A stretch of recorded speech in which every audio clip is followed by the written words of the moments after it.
Before we begin, I want to remind everyone that I have a free ebook that you can download in the description below. It is a 31-day devotional guide to help you apply the book of Proverbs to your life right now. So completely free, link in the description. Hope you enjoy. Okay, let's review this. Get this out the way. Yes, hi, what's your name? I'll just say my name is Mav. Say what? Mav. Mav. M-A-V. Yeah. Go ahead.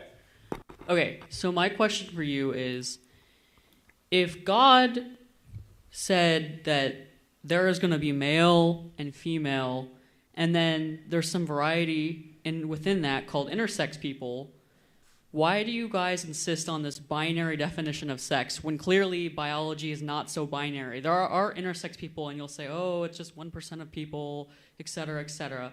And then also, let's extend that to same-sex relationships. So he's given about 5 different topics right now. When you're entering these conversations, you really have to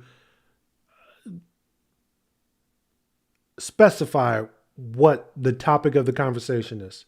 And Dr. Turek allows them to finish their question, but he just said like 5 different things that don't line up.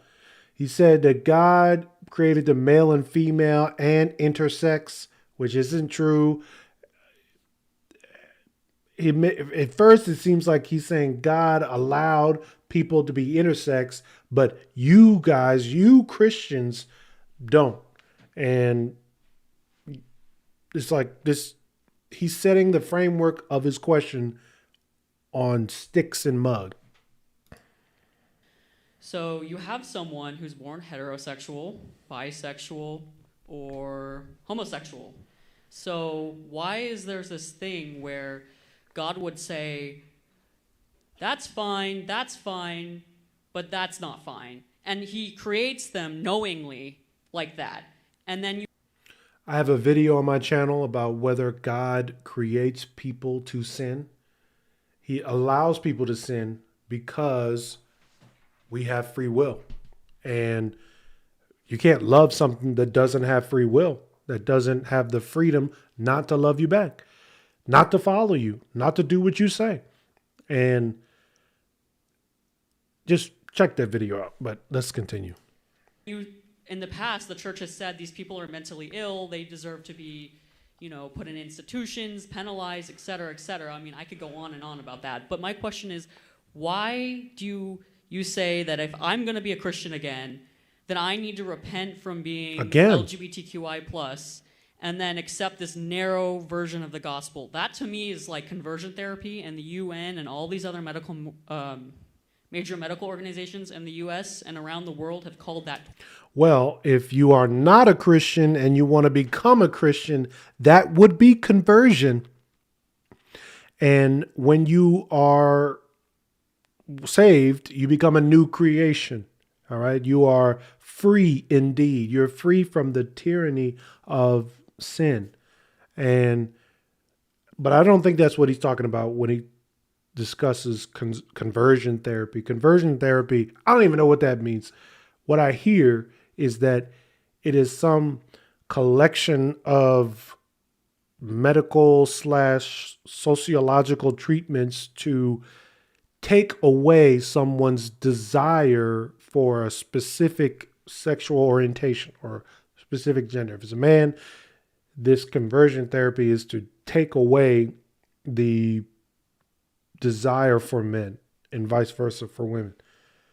Nobody in the church is trying to do that. No.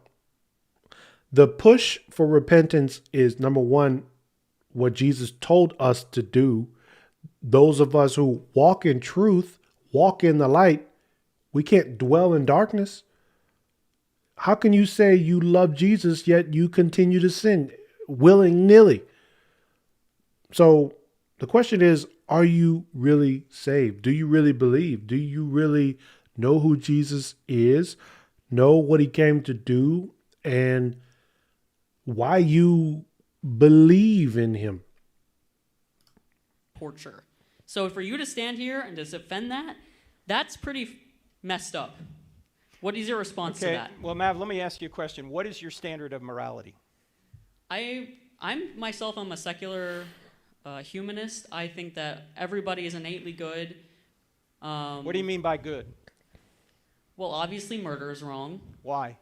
Because if I went and murdered someone's kid, then that mother or father would not have a child and they would be in mourning, and that caused them some great psychological turmoil for the rest of their lives and trauma they're going to have to work through in therapy. So objectively, we can see psychologically they're I bet he is okay with terminating pregnancies. I bet. Funny example he used. not going to be doing too hot. So of course, Okay, but that's objectively wrong. why is it objectively wrong to harm people? Because if we are going to come together as a society and cooperate as a human race, we need to have some sort of moral standard to bind us together, regardless if there's a God or not. I love how he's combining the reality that we do need an objective moral standard, yet he wants to strip that characteristic away from God. God is the objective moral standard, which is why sexual immorality is bad. This is why sin is bad. This is why all like murder, stealing, everything you think is bad from an objective standpoint because there is a God. And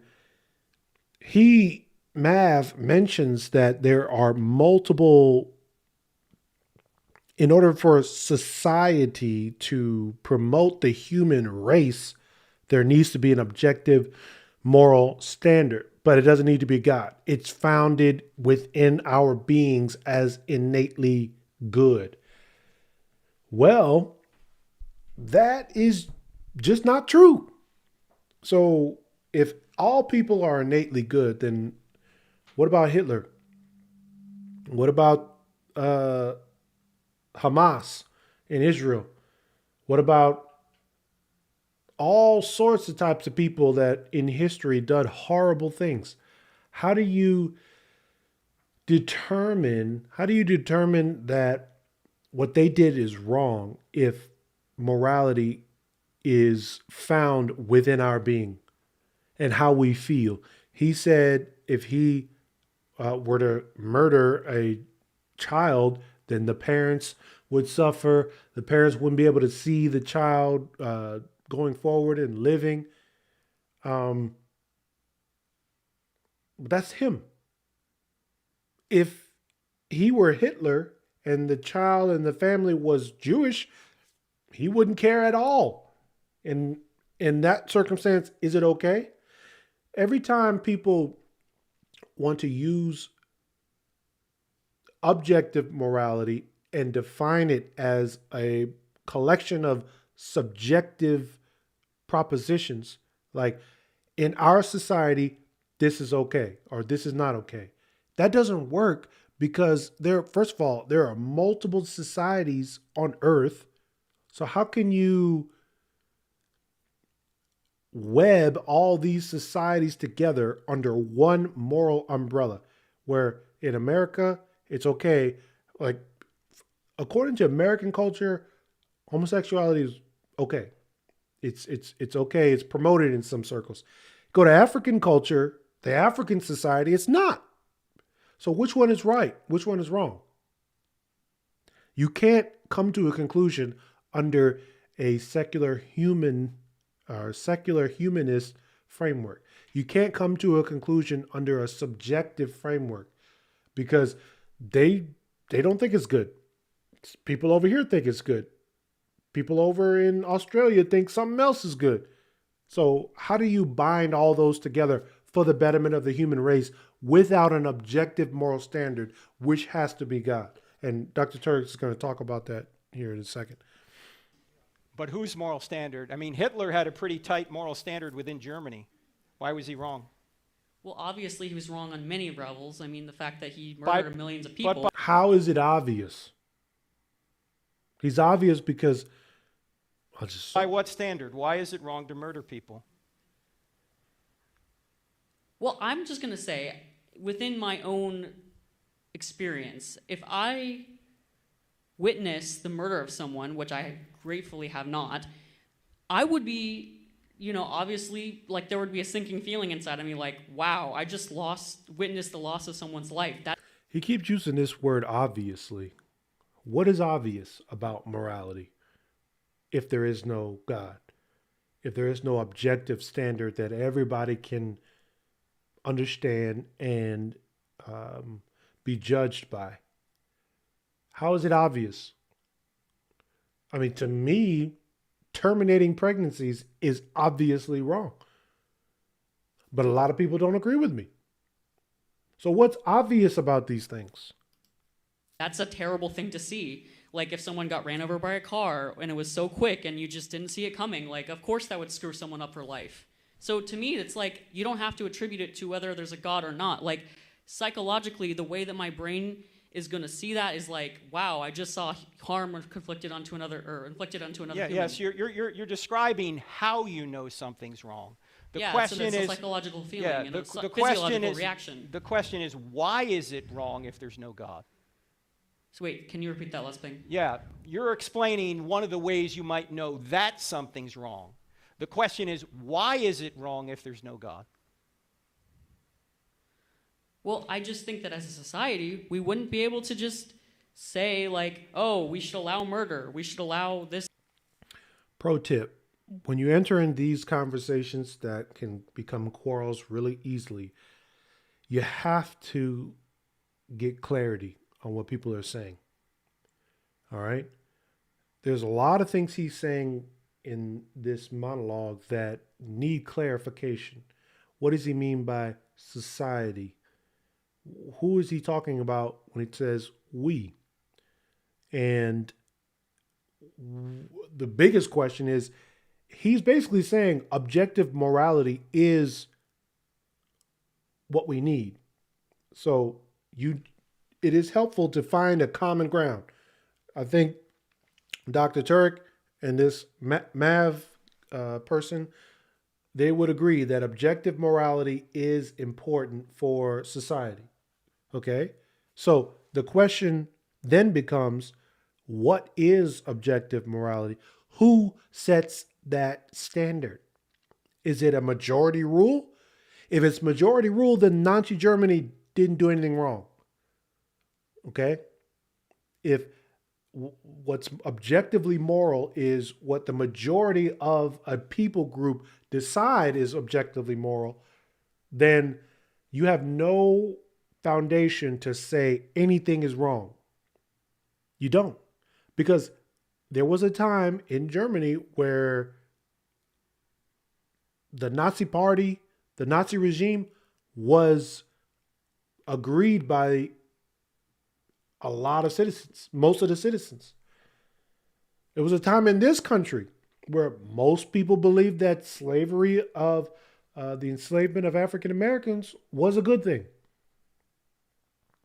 So objective morality doesn't change. It is what it is. And that's why you need a God. That's why you need an ultimate creator, good, omnipotent, all-knowing, all-powerful being that can dictate what this is. And he dictates what's objectively moral because it is a reflection of his internal character. He created this world in his image. He created us in his image. So our morality is synonymous with his morality. We understand what's right and what's wrong. And we know when we're doing right and we're doing wrong. And that's because he has implanted his understanding of morality, his character in each of us, because we know it. This is what's discussed by Paul, the Apostle Paul in Romans 1.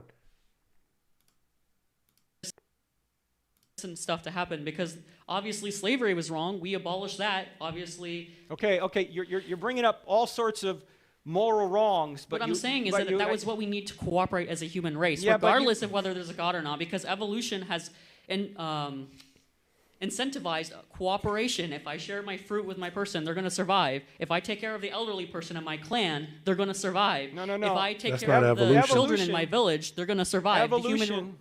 The human race will survive and reproduce, and therefore Mav. everyone else is benefited from it. Mav, evolution is survival of the fittest. That's is- not true. There's a lot more to it than you're Okay, strawmanning well, evolution. no, You're just so wrong about this stuff. I'm sorry. He's Where so am I wrong. wrong about Show evolution him. being the survival of the How? fittest? You probably read that guy who Darwin, funded the Ark Encounter. Darwin. Maybe you or whatever in Kentucky. You probably read his straw man version of evolution, and I Yeah. really don't think that you really talk to biologists and you really know what's going on, Okay. because there's a whole lot of stuff that Mav, a lot of you all right, guys hold will on, just hold straw on, man Mav, and Mav. not even take as like what it actually Not says. listening. Hold on, okay? Got a lot of people behind here. I'm asking you simple questions. You come up asking a moral question. I'm asking for a moral standard. I would have dove into that evolution question a little bit more. I mean, it's obvious that Mav is getting into his emotions. All right. And in these conversations, you cannot lose your emotion. You cannot get angry, because once you get angry, you lost. Whoever gets in their feelings and their emotion in these type of conversations, it's over. It's a wrap. So I would have asked about that. So what in the theory of evolution incentivizes people to treat others, to treat the elderly with kindness? I would believe evolution would suggest that when somebody is no longer able to perform for the group collective, they should be discarded because they're no longer useful. I mean, the theory of evolution, I haven't studied it in a long time, but it's basically it's not a moral standard, number one. It is a explanation as to why certain species have certain characteristics today in modern society, modern day. Why does the lion have retractable claws and sharp teeth? Why does why do birds have the ability to fly? Why do giraffes have such a long neck? Like, the theory of evolution seeks to explain why life is the way it is. And it says that because over a millennia of time, it is more beneficial for a species' sole survival that they be able to grow these adaptations so that they can promote the highest chance of their prolonging. They can their long life. So giraffes have a long neck because the food that they like, the food that is best for their species, is so high up.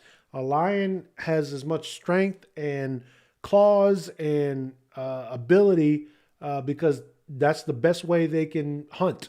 And they work together only when they're hunting so that they can easily get food. So evolution won't answer the question of whether or not it is moral that an alpha lion will kill all of the previous lions who he has overthrown. They kill all of his children in order to create his own. I'm sure Mav would not agree that that is good, but evolution says for the lion's species to continue, that is the best. That is the best course of action, because the lion that takes over the pride because he conquers the old alpha, that lion is more powerful. And so he needs to destroy the offspring of the old alpha and promote his offspring, because his offspring would be stronger than the other one because he defeated him. That's evolution. So evolution, if it is an objective moral standard, it's a horrible one. You haven't given me a moral I have. standard. I've said objective morality. That is a moral standard. Where does the objective morality come if there is no God? I'm not the source of objective. From within our wiring. So he's saying objective morality comes from within us. That is categorically not objective morality. If it comes within you, if it is a real thing only because of you, it is subjective morality, not objective. Objective morality has nothing to do with you, has nothing to do with how you feel, has nothing to do with what you think. It is what it is. It's absolute. It's objective. So you can't have an objective morality founded in an individual's perspective. You can't.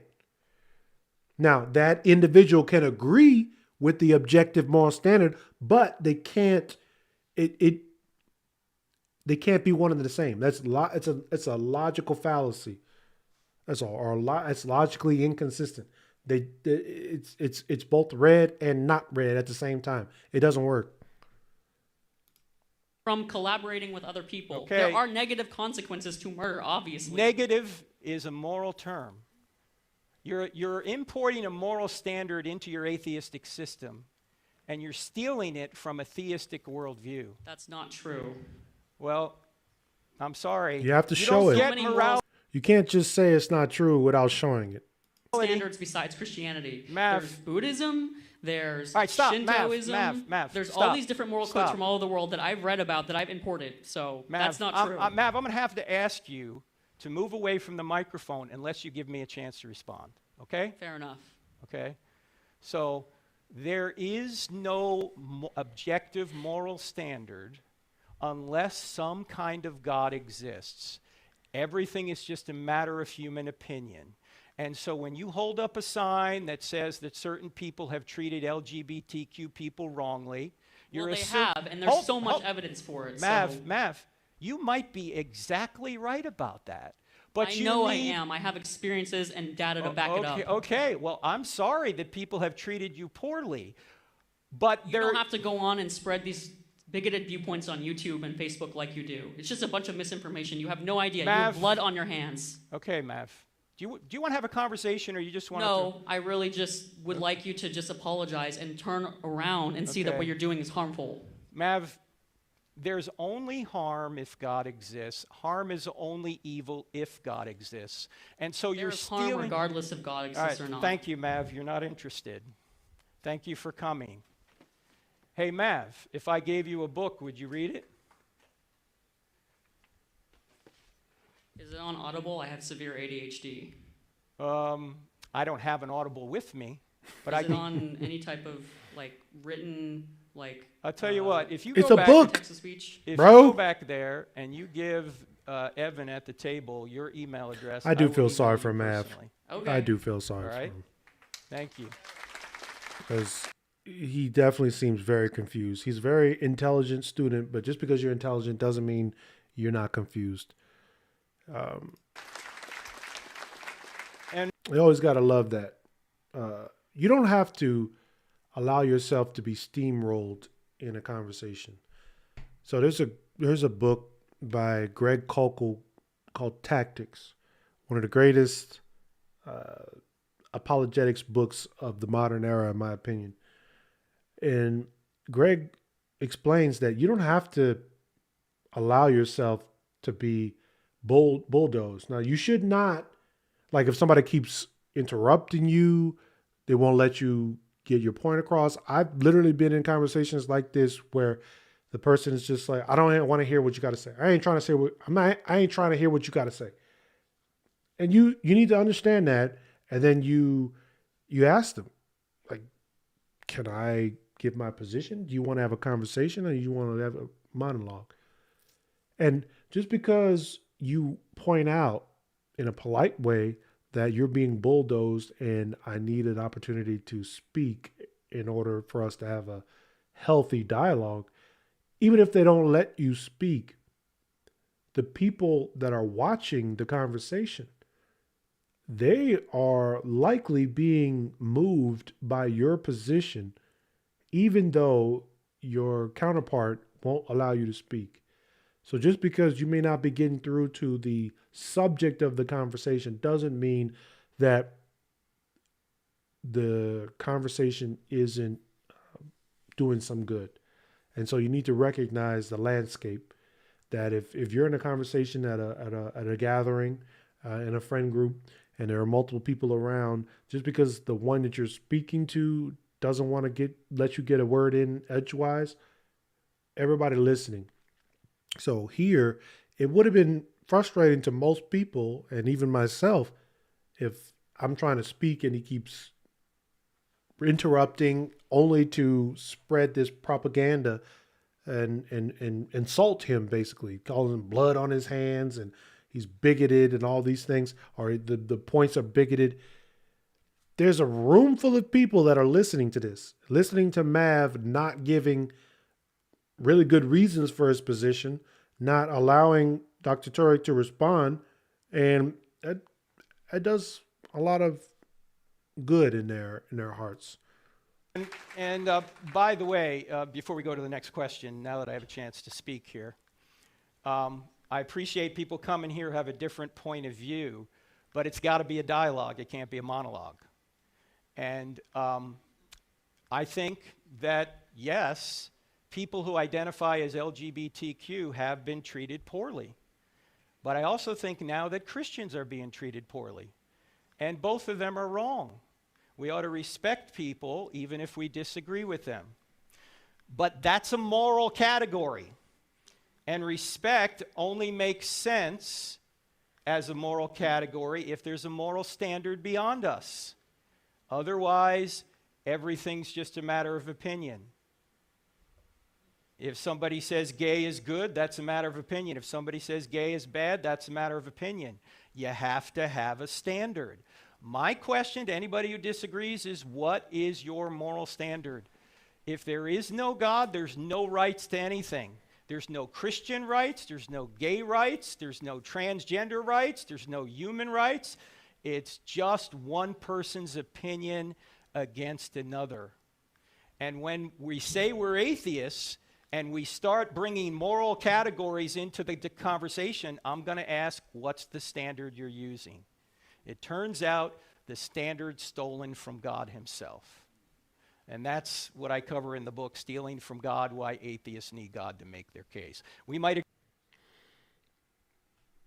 Wait, what does he say? agree with a lot of stuff Mav said, that people have been treated immorally, but unless you have a moral standard outside of yourself that we're all obligated to obey, it wasn't really immoral. That's Dr. Frank Turek. Go check out his channel, Cross-Examined. Really, really amazing stuff. Yeah. The Mav really just wanted to get his point across and not allow anybody else to speak. And you're going to run into that. You ask clarifying questions. You ask for people to explain themselves. What do you mean by that? And don't allow yourself to get upset. But the idea is you can't have an objective moral standard if it is based and founded in people, in us. Because listen, that's all fine and dandy until Michael Myers walks into the room, until somebody who just does not agree with your morals framework walk into the room. I was listening to a podcast. It was like a panel discussion, and there was a guy that literally said, I reject your moral, religious based I reject your religious-based moral standard. If a guy wants to go around having sex with women and never care about the kids, it's his right. He can do that. He can have sex with 100 women, get them all pregnant, and never see their child once. and he ain't wrong. Okay. And in a subjective moral world where where morality is based on people's understanding and what people believe, he's right. But we all know that he's an idiot and he's crazy. And that's because there is an objective moral standard given to us by God. But anyway, all right, I appreciate you watching. I appreciate you and hope you enjoyed this third episode of Apologetics Monday. Don't forget to like, comment, and subscribe. I'd love to dialogue with you down below. If you want a free ebook, go ahead and get your hands on that in the link in the description. My name is Zachary Cow, aka Pastor Z. Y'all be cool.